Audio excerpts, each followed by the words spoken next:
नमस्कार, स्वागत आप सभी का YouTube channel knowledge TV Haryana. अभी अभी 8 जबरदस्त घोषणाएं सभी हरियाणा वासियों के लिए। क्या है बड़ी अपडेट, आइए देखते हैं। हरियाणा की हर छोटी से बड़ी योजना, घोषणा, आदेश, फैसला, सभी की जानकारी सबसे पहले यहाँ पर मिलती है, तो सब्सक्राइब जरूर कर लें। तो चलिए देखते हैं सभी हरियाणा वासियों के लिए 8 बड़ी खबरें, घोषणा, ऐलान। पहली बड़ी घोषणा, हरियाणा सरकार ने किसानों आम लोगों को राहत देते हुए हरियाणा राज्य कृषि विपणन बोर्ड की 10 सेवाओं को Haryana right to service act 2014 के दायरे में शामिल कर लिया है। सरकार द्वारा जारी अधिसूचना के अनुसार अब इन सेवाओं को निर्धारित समय सीमा के भीतर उपलब्ध करना जरूरी होगा। कौन कौन सी मुख्य सेवाओं की समय सीमा तय की गई है? एनओसी, डुप्लीकेट आवंटन, पुनः आवंटन, 30 दिन में कन्वेंस डेट जारी, समय सीमा 30 दिन की रखी गई है।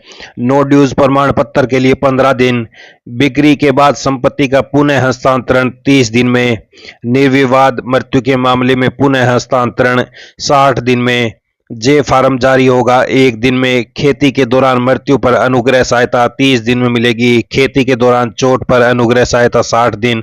मॉर्गेज के लिए एनओसी 15 दिन में मिलेगी। शौचालयों की सफाई 2 दिन में की जाएगी। तो किसानों को अब जे फार्म 1 दिन में, अनुग्रह सहायता राशि 30 से 60 दिन में मिलेगी। हरियाणा सरकार ने दिव्यांगजन को बड़ी राहत देते हुए हरियाणा रोडवेज की साधारण बसों में निःशुल्क यात्रा की सुविधा को मंजूरी दी है। यह लाभ 40 से 99% तक की दिव्यांगता वाले लोगों को मिलेगा। पहले यह सुविधा केवल सीमित श्रेणी के दिव्यांगों को ही मिलती थी। अब इसका दायरा बढ़ने से अकेले सिरसा जिले के 4000 से अधिक दिव्यांगों को लाभ मिलेगा। 100% दिव्यांग व्यक्तियों के साथ एक सहायक को पहले की तरह निःशुल्क यात्रा की सुविधा मिलती रहेगी। हालांकि यह सुविधा तभी मान्य होगी जब सहायक दिव्यांग व्यक्ति के साथ ही यात्रा करेगा। परिवहन विभाग ने संबंधित अधिकारियों को आदेशों को सख्ती से पालन करने के निर्देश दिए हैं। तो दिव्यांगों के लिए राहत, रोडवेज में कर सकेंगे मुफ्त सफर। यह सुविधा केवल हरियाणा के स्थायी निवासियों के लिए होगी। पात्र दिव्यांग हरियाणा की सीमा के भीतर और दिल्ली, चंडीगढ़ तक हरियाणा रोडवेज की साधारण बसों में निःशुल्क यात्रा कर सकेंगे। यात्रा के दौरान लाभार्थी के पास यूनिक डिसेबिलिटी आईडी और आधार कार्ड होना जरूरी होगा। कंडक्टर या चेकिंग स्टाफ की मांगने पर यह कार्ड दिखाना होगा। अंत्योदय अन्न योजना के तहत खाद्यान्न वितरण का फार्मूला बदलने जा रहा है। अभी इस योजना के तहत प्रत्येक पात्र परिवार को हर महीने 35 किलोग्राम अनाज मिलता है। परिवार में सदस्यों की संख्या चाहे कितनी भी हो, अनाज की मात्रा कम नहीं होती। नई व्यवस्था में परिवार के बजाय अब सदस्यों की संख्या के आधार पर अनाज मिलेगा। प्रत्येक सदस्य को 7 किलोग्राम अनाज मिलेगा, लेकिन किसी भी परिवार को कुल 35 किलोग्राम से अधिक खाद्यान्न नहीं दिया जाएगा। तो 5 से कम सदस्य वाले परिवारों का घट सकता है अनाज।